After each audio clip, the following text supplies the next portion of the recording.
মমতা বন্দ্যোপাধ্যায় কি দল বাঁচাবেন নাকি দলীয় প্রতীক? যাদের তিনি বিশ্বাস করেছিলেন, যাদের নিয়ে দল করেছিলেন, প্রায় ৮০ থেকে ৮৫% আজ তারা মমতার বিরুদ্ধে চলে গিয়েছে। ভিত মজবুত তো অনেক পরের কথা, দাঁড়ানোর মতন অবস্থাতেও তিনি নেই। মানে মাটিটা নরম বলা না, মানে প্রায় একদম তেল পিছিয়ে গেছে, মানে পা দিলেই পিচ্ছিল হয়ে যাচ্ছে। অটল বিহারী বাজপেয়ী যখন প্রধানমন্ত্রী, তখন তিনি এতটাই মমতার প্রীতি ছিল তার, মমতা বন্দ্যোপাধ্যায়ের মায়ের পায়ে হাত দিয়ে প্রণাম করেছিলেন। এখন প্রশ্ন উঠছে, সাংসদ আসলে কারা মমতা বন্দ্যোপাধ্যায়? এই দল কার? একদম প্রতীক কার? আর নেতৃত্বই বা কার? বিজেপিতে নেওয়া হলো না, মানুষকে কথা রাখলেন, আবার এনডিএ জোটকেও শক্তিশালী করে করে সরকারটাকে একদম স্থায়ী করে মজবুত করে রেখে দিল। তৃণমূল ভাঙবে কিনা এই প্রশ্ন এখন আর আলোচনার বিষয় নয়, বরং রাজনৈতিকভাবে তৃণমূল এরই মধ্যে ভেঙে গিয়েছে। এখন প্রশ্ন, মমতা বন্দ্যোপাধ্যায় কি এই দলটিকে আগের মতো বাঁচাতে পারবেন? দল, প্রতীক, না নিজের রাজনৈতিক মর্যাদা রক্ষা করতে পারবেন? এক সময়ে যাকে অগ্নিকন্যা বলা হতো। একদিকে বিধানসভায় প্রায় ৬০ বিধায়কের বিদ্রোহের ছবি, অন্যদিকে লোকসভায় ২০ সাংসদের এনডিএ মুখী অবস্থানের দাবি। এনডিএর অঙ্ক ২৯৩ থেকে কার্যকরভাবে ৩১৩-তে পৌঁছে যেতে পারে। আর মমতা বন্দ্যোপাধ্যায়, যিনি এক সময় ইন্ডি জোটের বৈঠকে নিজের শর্তে রাজনীতি করতেন, এখন তাকেই জোটের টেবিলে অনেক বেশি নরম, অনেক বেশি হিসেবি আর অনেক বেশি নির্ভরশীল দেখাচ্ছে। আজ প্রশ্নটা তাই খুবই সোজা, মমতা বন্দ্যোপাধ্যায় কি দল বাঁচাবেন নাকি দলীয় প্রতীক? নাকি তার হাতে থাকা শেষ রাজনৈতিক নিয়ন্ত্রণটাই এখন মূল লড়াই? প্রিয় দর্শক, আপনারা দেখছেন প্রথম কলকাতার আলোচিত টক শো প্রাসঙ্গিক প্রসঙ্গ। আজকের বিষয়, তৃণমূলের ভাঙনের পর মমতা বন্দ্যোপাধ্যায়ের সামনে ঠিক কি পথ? আজ পুরো বিশ্লেষণে থাকবো আমি, সুব্রত আচার্য, এবং আমার সঙ্গে রয়েছেন রাজনৈতিক পর্যবেক্ষক শীর্ষেন্দু চক্রবর্তী। চলুন তাহলে আজকের বিশ্লেষণ শুরু করা যাক। দেখুন প্রিয় দর্শক, প্রথম কথাটা পরিষ্কার করেই বলতে হবে, সংসদীয় বা সাংবিধানিক স্বীকৃতি এক বিষয় নয়, রাজনৈতিক বাস্তবতাও আরো একটি আলাদা বিষয়। আইন বলবে কে বৈধ কে অবৈধ, স্পিকার বলবেন কোন গোষ্ঠী স্বীকৃতি পাবে, নির্বাচন কমিশন বলবে প্রতীক কার হাতে যাবে। কিন্তু রাজনীতির মাটিতে বার্তা আজ খুবই পরিষ্কার, যে দলে ৬০ জন বিধায়ক তাদের নেতৃত্বের লাইন মানছেন না, যে দলে ২০ জন সাংসদ এনডিএর দিকে ঝুঁকছেন বলে ইতিমধ্যেই গণমাধ্যমের দাবি, সেই দলে পুরনো এক নিয়ন্ত্রণ আর নেই। তৃণমূলের সমস্যা আজ শুধুমাত্র বিজেপি বা এনডিএ নয়, তৃণমূলের সমস্যা আজ তৃণমূলের অভ্যন্তরে। শীর্ষেন্দু চক্রবর্তী, আপনি কিভাবে দেখছেন গোটা বিষয়টি?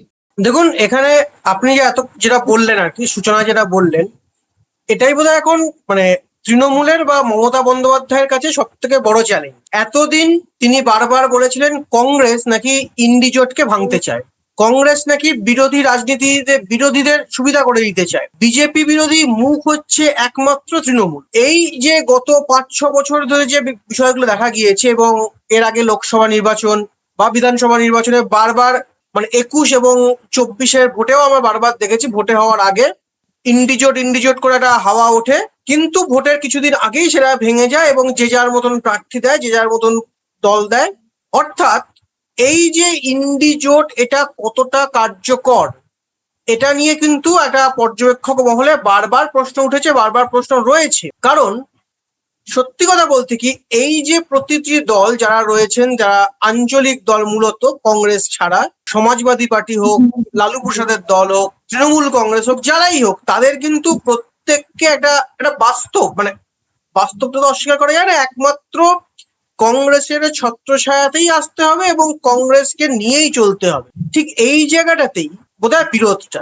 কংগ্রেস জাতীয় দল, একমাত্র জাতীয় দল এই জোটের মধ্যে কংগ্রেস, কংগ্রেসের কর্তৃত্ব মানতে হবে।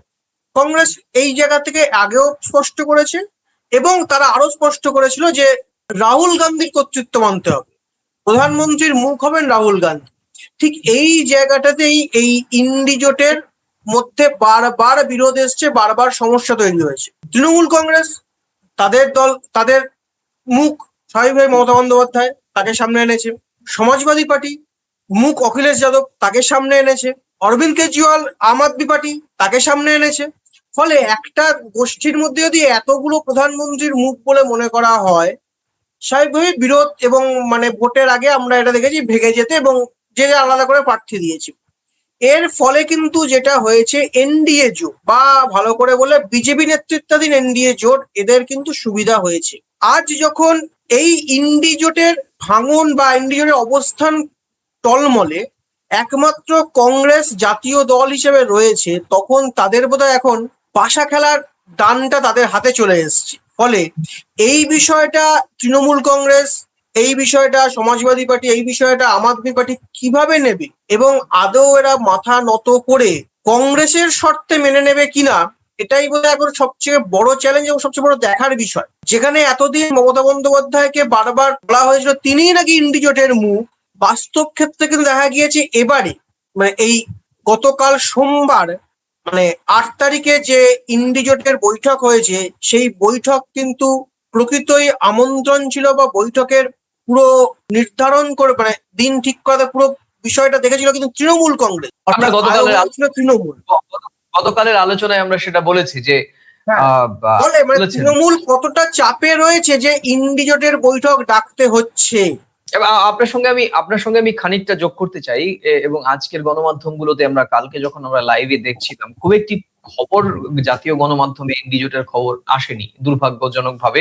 গণমাধ্যমগুলোর এক্ষেত্রে কিছু কিছু ক্ষেত্রে ভূমিকাটাও প্রশ্নবিদ্ধ, কারণ বিরোধী রাজনৈতিক শিবিরের বক্তব্যও গণমাধ্যমে সমানভাবে একটা ব্যালেন্সিং এর জায়গা থেকে আসা প্রয়োজন বলে আমি একজন গণমাধ্যম কর্মী হিসেবে ভাবি। হতে পারে রাজনৈতিকভাবে তারা এই মুহূর্তে খুব ভীষণভাবে কোণঠাসা, তাদের দলের বিরুদ্ধে, বিশেষ করে তৃণমূল কংগ্রেসের বিরুদ্ধে অভিযোগ একেবারে পাহাড় সম অভিযোগ রয়েছে, এবং অভিযোগ নয়, বহু ক্ষেত্রে বাস্তব অনেক অনেক অভিযোগে অভিযুক্ত, এবং তারা এই কাজগুলো করেছেন, যে কারণে তাদের দলীয়ভাবে প্রায় অস্তিত্ব রক্ষার সামনেই দাঁড়িয়েছেন। যেটা আপনি দুটো বিষয়, একটা হচ্ছে যে গতকালের আলোচনায় আপনি বলেছেন যে ইন্ডি জোটের বৈঠকের আহ্বায়ক বা বৈঠকের যে তাগিদ, সেটি মমতা বন্দ্যোপাধ্যায় বা তৃণমূল কংগ্রেসের পক্ষ থেকে নেওয়া হয়েছিল। কিন্তু গতকাল যে দৃশ্য আমরা দেখেছি, আমাদের দর্শকরা দেখেছেন, বা যারা রাজনৈতিক বিশ্লেষণ করেন তারা দেখেছেন, এবং আজকেও অনেকগুলো গণমাধ্যমে খবর বেরিয়েছে, বিশেষ করে আনন্দবাজার পত্রিকায় খবর যদি আমি আপনাকে একদম কোট আনকোট বলি, যে আনন্দবাজার পত্রিকার বেশ কয়েকটি লাইনে কিন্তু তীর্যকভাবে বলা হয়েছে যে মমতা বন্দ্যোপাধ্যায়কে আগে ইন্ডি জোটের বৈঠকে অস্থির দেখা যেত, ব্যস্ত, অন্য নেতাদের কথা মনোযোগ দিয়ে শুনতেন না, মোবাইল ঘাঁটতেন, এবং বারবার তিনি উঠে যেতেন, সকলের আগে তিনি বক্তব্য দিতেন, সেই মমতা বন্দ্যোপাধ্যায়কে গতকাল দীর্ঘ সময় ধরে বাকি নেতাদের বক্তব্য শুনতে হয়েছে মনোযোগ সহকারে। শুধু তাই নয়, এবং তিনি পরবর্তী তিনি যে শরীরী ভাষায় যে স্বরে কথা বলেছেন, সেখানেও দেখা গিয়েছে যে কোনো কোনো ক্ষেত্রে তার হয়তো যে রাজনৈতিক বোল্ডনেস আগের বৈঠকগুলোতে, ইন্ডি বৈঠকগুলোতে দেখেছে, সেই রকম ভাবে কিন্তু গতকালকে দেখা যায়নি। অনেকটা পরাস্ত, ক্লান্ত, বিধ্বস্ত এবং পরাজিত দেখা গিয়েছে মমতা বন্দ্যোপাধ্যায়কে। কি বলবেন?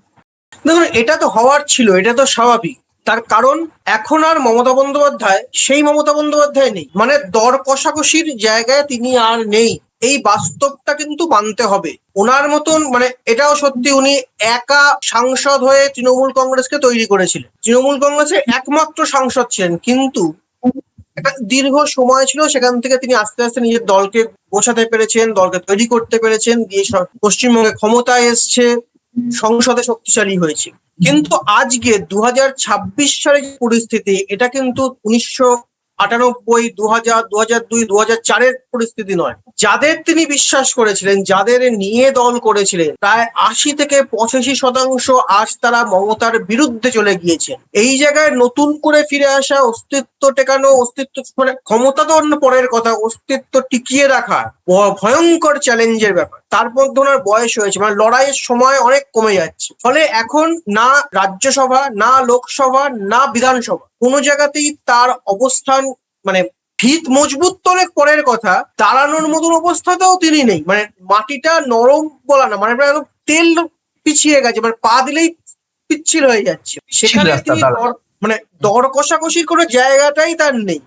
আগে তাকে মানুষ যে বিশ্বাস করা হতো যে মমতা বন্দ্যোপাধ্যায়কে থেকে রাজনীতি করেন, ক্যারিশমা, মমতা ক্যারিশমা, এই মমতা ক্যারিশমাটাতেও প্রশ্ন উঠে গেল। রাজনৈতিকভাবে দলটা ভেঙে গেল, সাংসদ বিধায়করা বেরিয়ে গেলেন। একটা কথা, কিছু মানুষ মনে করতেন বা অনেক মানুষ মনে করতেন মমতা বন্দ্যোপাধ্যায়ের নামে একটা ক্যারিশমা আছে, মমতা বন্দ্যোপাধ্যায়কে দেখে লোকে রাজনীতি করেন। তৃণমূলের অনেক নেতা, সে বিক্ষুব্ধ হন বা এখনকার হন বা মমতা বন্দ্যোপাধ্যায় পন্থী হন বা বিরোধী হন, সবাই কিন্তু ওরা মমতা বন্দ্যোপাধ্যায়কে সম্মান ছিল।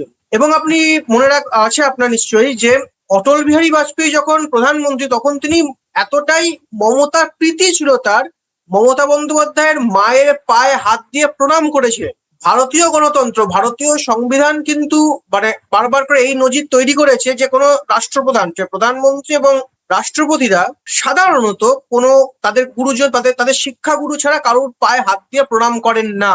মমতা বন্দ্যোপাধ্যায় কিন্তু সেই সেই বিরল থেকে বিরলতম রাজনৈতিক ব্যক্তিত্বের একজন, যার মায়ের পায়ে হাত দিয়ে স্বয়ং অটল বিহারী বাজপেয়ী প্রণাম করেছিলেন।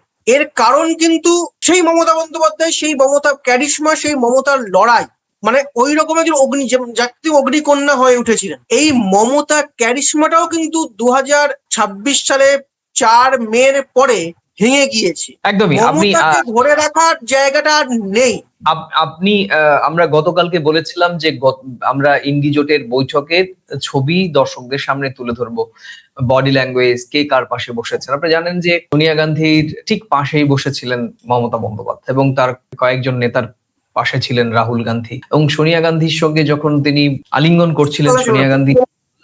করছিলেন, তখন রাহুল গান্ধী পাশে হাত নেড়ে সেই সমর্থন জানান বা শুভেচ্ছা জানান বা ইতিবাচক সাড়া দেন, যে বডি ল্যাঙ্গুয়েজে, যে ভাষায় আমরা দেখেছি।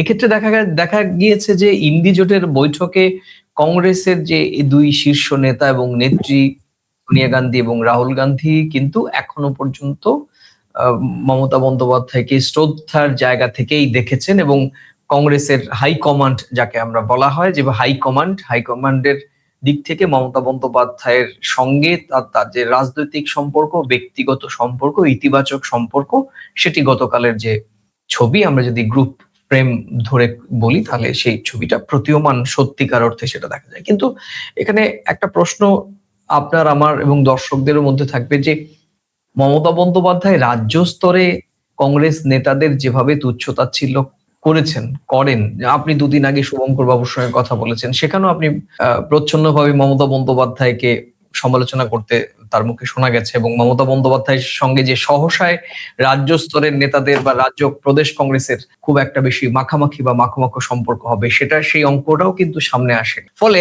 হাইকমান্ডের সঙ্গে মমতা বন্দ্যোপাধ্যায়ের বরাবরের ভালো সম্পর্ক থাকলেও রাজ্য স্তরে এই মুহূর্তে বিজেপির বিরুদ্ধে জোটগতভাবে লড়াইয়ের একটা বড় সড়ো প্রশ্ন। যাই হোক, আমরা পরের প্রসঙ্গে ঢুকবো।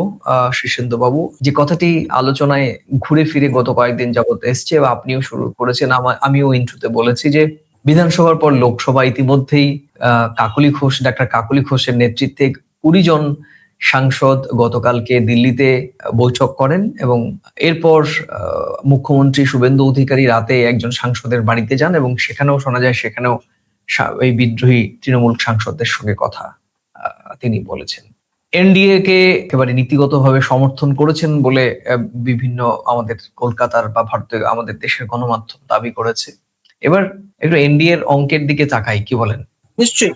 কারণ রাজনীতি কিন্তু শুধু শীর্ষেন্দুবাবু আবেগ দিয়ে চলে না, রাজনীতি চলে সংসদে এবং সংসদীয় অঙ্কে। 2024 লোকসভায় এনডিএ ছিল 293, বিজেপি একা 240, অর্থাৎ সরকার ছিল কিন্তু জোট নির্ভরতা ছিল। আপনি জানেন যে চন্দ্রবাবু নাইডু এবং বিহারের নীতিশ কুমার, এই দুজনের সঙ্গে এই জোট সরকার করতে গিয়ে আমাদের প্রধানমন্ত্রীকে অনেক ধরনের রাজনৈতিক যে ইকুয়েশন সেটা করতে হয়েছে, যদিও এখনো তারা এনডিএ শিবিরে রয়েছেন। এবং এই মুহূর্তে যদি বিদ্রোহী তৃণমূল সাংসদদের অঙ্কটি যোগ করা হয় তাহলে 313-তে দাঁড়াচ্ছে এনডিএর সংখ্যা। এটা খুবই সংসদীয় গণতন্ত্রে বা সংসদীয় শক্তিতে একটা খুবই শক্তিশালী অঙ্ক। এই 313 সংখ্যাটি গাণিতিকভাবে আমরা দেখতে চাই না। এটা বিজেপির আত্মবিশ্বাসের অঙ্ক, এটা এনডিএর সংসদীয় নিরাপত্তার অঙ্ক, যেটি বলছিলাম যে যখন এই সরকার, এনডিএ সরকার এবার ক্ষমতায় এসছিল, তখন কিভাবে প্রধানমন্ত্রীকে দেখা গিয়েছে যে সিট থেকে, তার আসন থেকে উঠে গিয়ে চন্দ্রবাবু নাইডু এবং নীতিশ কুমারের সঙ্গে কথা বলা, বা আমরা দেখেছিলাম সেই দৃশ্য। এবং বিরোধী শিবিরে মনস্তাত্ত্বিক একটা জায়গা, তাদের যে বিরোধী শিবিরের মধ্যে এটা পরাজয়ের অঙ্ক, সেটাও সামনের দিকে এই অঙ্কটি প্রতিষ্ঠা করবে। এবং এটা মমতা বন্দ্যোপাধ্যায়ের দর কষাকষির কমে যাওয়ার অঙ্ক। আগে মমতা দিল্লিতে টেবিলে বলতে পারতেন আমার সাংসদ আছেন, আমার ভোট আছে, আমার রাজ্য আছে। এখন প্রশ্ন উঠছে, সাংসদ আসলে কারা মমতা বন্দ্যোপাধ্যায়? এই দল কার, একদম প্রতীক কার, একদম। আর নেতৃত্বই বা কার? হ্যাঁ, দেখুন, এটা খুব মজার জায়গায় হয়ে রয়েছে এবং আমাদের মনে রাখতে হবে যে এই যে এনডিএ জোটেরা সমর্থন করলেন, এরা কিন্তু এই তৃণমূলের এই সাংসদেরা কিন্তু বিজেপিতে যাননি, ওনারা এনডিএ কে সমর্থন, এনডিএ এর সঙ্গে রয়েছেন। অর্থাৎ চন্দ্রবাবু বা নীতিশ কুমারের দল যদি কোনো কারণে বেরিয়ে যেতে চায়, তাহলেও এনডিএ এর কোনো সমস্যা হবে না। এরা বিজেপিতে গেলেন না, কিন্তু এনডিএটাকে টিকিয়ে রাখলেন। অর্থাৎ মানে অর্থাৎ কেউ, মানে এই চন্দ্রবাবু হোক, নীতিশ কুমার হোক, যারা যদি মানে কোনো কারণে একটুখানি দল বদলের কথা বলেন, এনডিএ থেকে বেরিয়ে যাওয়ার কথা বলেন, তাহলেও যাতে বিজেপির সরকারের এই মানে তৃতীয়বার মোদী সরকারে যাতে কোনো সমস্যা না হয়, সেই জায়গাটা কিন্তু পাকাপাকি ভাবে ওরা নিশ্চিত করে ফেলবে। ওরা বিজেপিতে গেলেন না, কেউ বলতে পারবেন না তারা মানে বিজেপিতে গিয়েছেন, আদর্শচ্যুত হয়েছে বা কিছু হয়েছে, কিন্তু বিজেপিতে গিয়েছে। অর্থাৎ বা ইন্ডি জোটের মমতা বন্দ্যোপাধ্যায়, রাহুল গান্ধীরা যে জোটে আছেন, সেই জোটেরও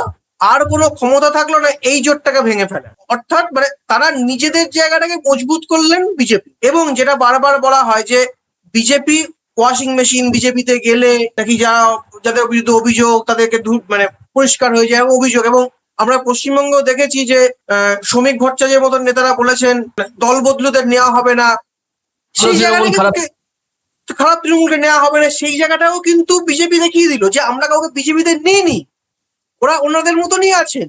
এনডিএ জোটকে শক্তিশালী করে রাখলাম, বিজেপিতে নেওয়া হলো না, মানুষকে কথা রাখলেন, আবার এনডিএ জোটকেও শক্তিশালী করে করে সরকারটাকে একদম স্থায়ী করে মজবুত করে রেখে দিল। আর ইন্ডি জোট, যেটা বারবার ধরে বলা হয়েছিল বিরোধী শক্তি, তারা এতটাই ভঙ্গুর অবস্থা যে নতুন করে এই মুহূর্তে কারা দলে আছেন কারা নেই, যে তৃণমূল কংগ্রেস যে এতগুলো সাংসদ রয়েছে, এত ক্ষমতা, এত প্রধান বিরোধী শক্তি, সেই শক্তিটাকেই ভেঙে দিল। যে রাজনীতিটা কত সুন্দর করে বিজেপি করলো, যাকে যে তৃণমূলকে কাজে লাগিয়ে বা যে তৃণমূলের ভূমিকায় এতদিন কংগ্রেসকে ভেঙেছে, সেই তৃণমূলই কিন্তু ভেঙে গেল। অর্থাৎ কংগ্রেস ভঙ্গুর, কংগ্রেসের এই মুহূর্তে দাঁড়ানোর ক্ষমতা প্রায় নেই, সময় লাগবে। তৃণমূলটা পুরোপুরি ভেঙে গেল, সাংসদ নেই, বিধায়ক নেই, ফলে আর কোনো, না রাজ্যসভায়, না লোকসভায়, না রাজ্যে বিধানসভায় কোথাও আর কোনো বিরোধী শক্তি থাকলো না। বিরোধী শক্তিটাকে, বিরোধী রাজনীতিটাকে কিন্তু দায়িত্ব নিয়ে ভেঙে দেওয়া হলো। এটাই বোধহয় রাজনীতির এই চক্রব্যূহটাই মমতা বন্দ্যোপাধ্যায়ের সব থেকে বড় ব্যর্থতা, তিনি বুঝতে পারলেন না বা তিনি আটকাতে পারলেন না, তার মমতা ক্যারিশমাটা কাজ করলো না। একদমই। শিশুতবাবু, এখন অনেক প্রশ্নের সামনে যে প্রশ্নটি এখন ক্রমশই আরো বেশি জোরালো হচ্ছে, সেটি হচ্ছে তৃণমূল কংগ্রেস তাদের দলীয় প্রতীক ঘাসফুল আদৌ বাঁচিয়ে রাখতে পারবেন কিনা, কিংবা এই ঘাসফুল দলীয় প্রতীক কার হাতে থাকবে। এই বিষয়টি কিন্তু এখন একটা বড় প্রশ্ন হয়ে দাঁড়িয়েছে। এখন আসি সবচেয়ে সংবেদনশীল জায়গায়। দল বাঁচানো দূরের কথা, মমতা বন্দ্যোপাধ্যায়ের সামনে এখন দলীয় প্রতীক বাঁচানোর প্রশ্নই সামনে এসে গিয়েছে। ঘাসফুল শুধু একটা চিহ্ন নয়, ঘাসফুল মানে তৃণমূলের স্মৃতি, ঘাসফুল মানে 2011, ঘাসফুল মানে মমতার রাস্তার আন্দোলন, ঘাসফুল মানে বাংলার গ্রামাঞ্চলে বছরের পর বছর তৈরি হওয়া এক পরিচয়। কিন্তু যদি নির্বাচিত প্রতিনিধিদের বড় অংশ আলাদা দাবি করেন, তাহলে প্রতীক নিয়ে লড়াই নির্বাচন কমিশনের দরজায় যেতে পারে। আইনি দিক থেকে কোন গোষ্ঠী নিজে এই প্রতীক পেয়ে যাবেন সেটি এখনো পরিষ্কার নয়। নির্বাচন কমিশন, সংগঠন, নির্বাচিত প্রতিনিধি, দলীয় সংবিধান, বাস্তব নিয়ন্ত্রণ, এসব দেখে নির্বাচন কমিশন কিন্তু সিদ্ধান্ত নিতে পারে। আর এখানেই বড় বিপদ মমতা বন্দ্যোপাধ্যায়ের সামনে, কারণ তিনি শুধু বিদ্রোহী নেতাদের সঙ্গেই লড়ছেন না, এই মুহূর্তে লড়ছেন সংখ্যার সঙ্গে, তিনি লড়ছেন কাগজের সঙ্গে, তিনি লড়ছেন কমিশনের বিভিন্ন তথ্য প্রমাণের সঙ্গে। আজ রাজনীতিতে প্রতীক নিয়ে প্রশ্ন উঠলে কর্মীর মনও কাঁপে। কর্মী ভাবে, আমরা আসলে কার জন্য লড়েছিলাম বা কার জন্য লড়বো? ভোটটা আদৌ তৃণমূলের পক্ষে হবে তো, নাকি সামনে দাঁড়াবে নতুন এক তৃণমূল, যে তৃণমূলে একদম। মমতা বন্দ্যোপাধ্যায় থাকবে না? খুব সংক্ষিপ্তভাবে যদি বলেন। দেখুন, মানে সব থেকে বড় কথা যেটা বলতে হয়, যখন ঋতব্রতরা চিঠি দিয়েছিলেন, মনে রাখবেন চিঠিটা কিন্তু তারা তৃণমূলের প্যাডে দেননি, তারা চিঠিটা দিয়েছিলেন সাদা কাগজে। যখন তিনি বিধায়ক বা যখন তিনি মানে সংসদীয় ভোটে লড়ছেন, লোকসভা বিধানসভার ভোটে লড়ছেন, তখন তারা প্রত্যেকে দলের প্রতিনিধি, তৃণমূলের ভোটে লড়ছেন। কিন্তু যখন সেই মানুষটি বিধায়ক হলেন বা সাংসদ হলেন, তখন কোনো দলের নয়, তারা সংসদ বা বিধানসভার সদস্য। ফলে এই যে তারা তারা তৃণমূল থেকে বেরিয়ে যাওয়ার কথা বলেছেন, বা বেরিয়ে যাওয়ার কথা কিন্তু বলেননি, তারা লড়াই আলাদা করে কথা বলেছেন। সেখানে কিন্তু তারা একটি ব্লক করার কথা বলছেন। ব্লক করার কথা বলেছেন। তারা কিন্তু কোথাও তৃণমূলের প্যাডে চিঠি দেননি। ফলে এই তৃণমূল কি আসল তৃণমূল কিনা, এটা একটা আইনি লড়াই। বা কালকে কাকলি ঘোষ দস্তিদাররাও যে কথাটা বলেছেন, সেটাও কিন্তু তারা কখনোই বলতে পারেন না যে এই তৃণমূলটাই আসল তৃণমূল কিনা, বা এই ব্লকটা নেওয়া যাবে কিনা। এটা সম্পূর্ণ আইনগত লড়াই, এটা সম্পূর্ণ কমিশন দেখবে, এবং নির্বাচন কমিশন, আদালত, আইন যেরকম বলছে, সংবিধান যারা বলছে সেই লড়াই। এবার এখনো তৃণমূল কিন্তু এদের সাসপেন্ড করেনি, দল থেকে বাদ দিয়ে দেয়নি। কি করবে এরা, তৃণমূলের গঠনতন্ত্র এবং সংসদীয় গঠনতন্ত্রের নিয়ম অনুযায়ী কোন দিকে হবে, এখনই এই বিষয়ে স্পষ্ট করে বলাটা ঠিক নয়। একদমই। তাহলে মমতা বন্দ্যোপাধ্যায়ের সামনে আসলে পথ আদৌ খোলা আছে, নাকি পথ খোলা নেই? প্রিয় দর্শক, আমরা যদি একটু বিশ্লেষণ করি, তাহলে মমতা বন্দ্যোপাধ্যায়ের সামনে সম্ভবত তিনটি কঠিন রাস্তা রয়েছে। এক, আইনি লড়াই, স্পিকার, আদালত, নির্বাচন কমিশন সব জায়গাতেই কড়া নাড়া। কিন্তু আইনি লড়াই অনেকটা সময় নেয়, রাজনীতি অপেক্ষা। দ্বিতীয় রাস্তা, সংগঠন নতুন করে সাজানো, যারা এখনো পাশে রয়েছেন তাদের নিয়ে ছোট কিন্তু নিয়ন্ত্রিত তৃণমূল কংগ্রেস বানানো বা ধরে রাখা। কিন্তু এখানেও শীর্ষেন্দুবাবু আরো একটি প্রশ্ন রয়েছে, নতুন মুখ আসলে কোথায়? নতুন বিশ্বাস, সেটিও কোথায় পাবেন? নতুন ভোট, উদ্দীপনা, সেটিও এই মুহূর্তে নেই। তৃতীয় রাস্তা, সমঝোতা। সমঝোতার পথে কি আদৌ হাঁটবেন? কিছু বিদ্রোহীকে ফিরিয়ে আনা, কিছু দাবি মানা, কিছু নেতৃত্ব বদলানো। কিন্তু এতে মমতার কর্তৃত্ব কি সত্যি টিকে থাকবে, না আরো ক্ষয় হবে? অর্থাৎ মমতা যে রাস্তায় ধরবেন, ক্ষতি কিন্তু এখন তারই হবে। তাই প্রশ্ন, কোন ক্ষতি তিনি মেনে নেবেন, বা ক্ষতি মেনে নেওয়ার মতো আদৌ মানসিক অবস্থায় রয়েছেন তৃণমূল কংগ্রেস নেত্রী? কি বলবেন? দেখুন, মানে যেটা বলতে হয়, আপনার দ্বিতীয় যে বিষয়টি ছিল যে তিনি মানে কাদের নিয়ে দলটা করবে বা সংগঠন নতুন করে তৈরি করবেন কিনা, এর সব থেকে বড় বা প্রধান সমস্যা এই দলটির বিশ্বাসযোগ্যতা নিয়ে প্রশ্ন উঠেছে। কোনো মানুষের বিশ্বাস তৈরি করতে, মমতা বন্দ্যোপাধ্যায়ের বিশ্বাস তৈরি করতে, মমতা বন্দ্যোপাধ্যায় এই 71 বছর বয়স, 71টা বছর লেগেছে মমতা বন্দ্যোপাধ্যায় হতে। এটা কিন্তু বাস্তব যে 71 বছর লেগেছে মমতা বন্দ্যোপাধ্যায় তৈরি হতে। আর 2026 সালের 4ঠা মের পরে 10ই মে আসতে হয়নি সেই বিশ্বাস, সেই মমতা ক্যারিশমা নষ্ট হয়ে যেতে, ভেঙে পড়তে। কিছু জিনিস নষ্ট হতে কয়েক মুহূর্ত সময় লাগে। এই যে ভেঙে পড়া, দলের এতগুলো নেতা, মন্ত্রী, সাধারণ মানে কাউন্সিলর থেকে শুরু করে সাংসদ, সবার মধ্যে এত দুর্নীতি, এত অভিযোগ, ক্ষোভ, মানুষের মধ্যে ক্ষোভ, এইটাকে কাটিয়ে উঠে আবার পারবে কিনা, এটা সব থেকে বড় চ্যালেঞ্জ।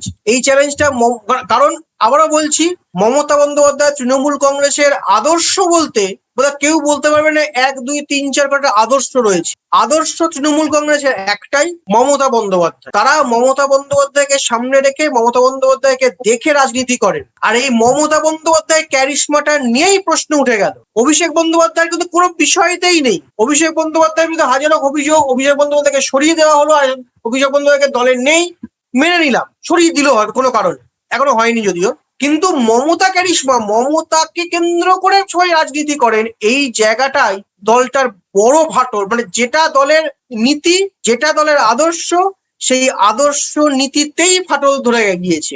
কতটা মমতা ক্যারিশমা কাজ করবে, তৃণমূল কংগ্রেসের ভিত্তি যেটা মমতা বন্দ্যোপাধ্যায়, যেটা আপনি মানে দলের নীতি, ভিত্তি, আদর্শ, দলের শক্তি যাই বলুন না কেন একটাই, মমতা বন্দ্যোপাধ্যায়। কিন্তু এই মানুষটির লড়াই, যাকে এখনো স্বয়ং প্রধানমন্ত্রী নরেন্দ্র মোদীও শ্রদ্ধা করে, সেই নীতি, সেই আদর্শ, সেই ক্যারিশমা, সেই সবকিছুতেই প্রশ্ন উঠে গেল। না কিন্তু মমতা বন্দ্যোপাধ্যায়ের নীতি, আদর্শ, সততা এই কথাগুলো ঠিক আছে, কিন্তু আপনি মমতা বন্দ্যোপাধ্যায়কে যারা মমতা বন্দ্যোপাধ্যায়কে ব্র্যান্ড করে তাকে সামনে রেখে যারা তোলাবাজি, দখলদারিত্ব, কাটমানি, সিন্ডিকেট, বিরোধীদের দমন পীড়ন, গণমাধ্যমের টুটি চেপে ধরা করেছেন, সেই সমস্ত কাজের সমর্থন তো মমতা বন্দ্যোপাধ্যায় করেছিলেন। ঠিক এই জন্যই তো বলছি, এই বিষয়গুলো সামনে আসাতেই তো মমতা কারিশমা নষ্ট হয়ে গেল। এই বিষয়গুলো সামনে এলো বলেই তো মমতার চারপাশে যারা থাকেছে, অরূপ বিশ্বাস যা যা করেছেন, পালিয়ে বেড়াচ্ছেন। এই যে মমতা বন্দ্যোপাধ্যায়ের নাম ভাঙিয়ে যারা করেছেন তারাই দুর্নীতিগ্রস্ত। কোথাও গিয়ে মমতা ক্যারিশমাকেই এই বিষয়গুলো আঘাত করলো এবং এই বিষয়গুলোই মমতা ক্যারিশমাকে চূর্ণ বিচূর্ণ করলো। সবচেয়ে তাই যিনি গিয়ে বললো, অভিষেক বন্দ্যোপাধ্যায়, তাকে তো আগলে রাখতে চাইছেন বলেই তো দলে এই ফাটল। অবশ্যই। তাহলে এবং মমতা তার বিরুদ্ধে একটা অভিযোগ, মমতা বন্দ্যোপাধ্যায়ের সততা, তার তার ভিত্তি, তাকে দেখে রাজনীতি করবেনই বা কেন? যারা বিদ্রোহী এই মুহূর্তে একদম বিধায়ক, সাংসদ, তারা তো ঠিকই করেছে। মানে এই অনেকেই বলছেন যে তারা তো ঠিকই করেছেন, কারণ এই দলটি তো অবশ্যই। আদর্শগত জায়গা থেকে দলটির মধ্যে আর কিছু নেই। এবং সব থেকে বড় কথা দেখুন, মানে অতি সম্প্রতি যেটা ঘটেছে, যখন এই ভোটের ফল প্রকাশের পরে তৃণমূল কার্যালয়ে মমতা বন্দ্যোপাধ্যায়ের বাড়িতে এক দলীয় সাংসদ বিধায়কদের নিয়ে বৈঠকে মমতা বলেছিলেন দাঁড়িয়ে উঠে অভিষেক বন্দ্যোপাধ্যায়কে কৃতিত্ব মানে সম্মান জানানো। যে মানুষটি 60 বছর 70 বছর ধরে রাজনীতি করছেন, অভিষেককে তা হাঁটুর বয়সী, সেই মানুষটি দাঁড়িয়ে উঠে অভিষেককে সম্মান জানাবেন? ভাবুন তো একবার। এবং কখন সম্মান জানাবেন? যখন দলটাই ভয়ঙ্কর ভাবে পরাজিত হয়েছে। অর্থাৎ এই যে একাধিক পদক্ষেপগুলো তো মমতা বন্দ্যোপাধ্যায়ের হাত দিয়ে, মমতা বন্দ্যোপাধ্যায়ের মুখ দিয়েই হয়েছে। কি করে উনি বলবেন উনি ধোয়া তুলসী পাতা? ওনার সেই ক্যারিশমা তো এইভাবেই কালি ছিটতে শুরু করলো ওনার নিজের ভূমিকাতেই। বাইরে থেকে নতুন করে লোক আনতে হলো না। কালি ছিটতে এই নয়, জায়গাটাই গন্ডগোলটা হয়ে গেল।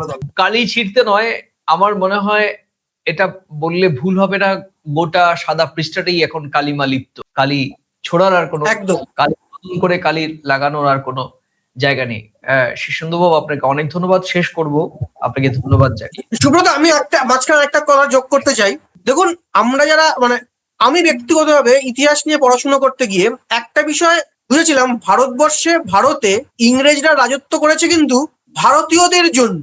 ভারতীয়রা বিশ্বাসঘাতক, ভারতীয়রা 2 নম্বরই করেছে বলেই, সুযোগ করে দিয়েছিল বলেই ইংরেজ কিন্তু 300 বছর ভারতে থাকতে পেরেছে। তা সে মির্জাফরই হোক বা তা সে অন্য কেউই হোক, সে পলাশির যুদ্ধই হোক বা বক্সারের যুদ্ধই হোক, যাই ঘটুক না কেন, বা মহাবিদ্রোহী ঘটুক না কেন। তৃণমূল কংগ্রেসের এই যে সমস্যাটা কিন্তু তৃণমূল কংগ্রেসের নেতারাই তৈরি করেছেন, তৃণমূল কংগ্রেসের প্রধান নেত্রী তৈরি করেছেন। এর জন্য বাইরে থেকে আনতে হয়নি।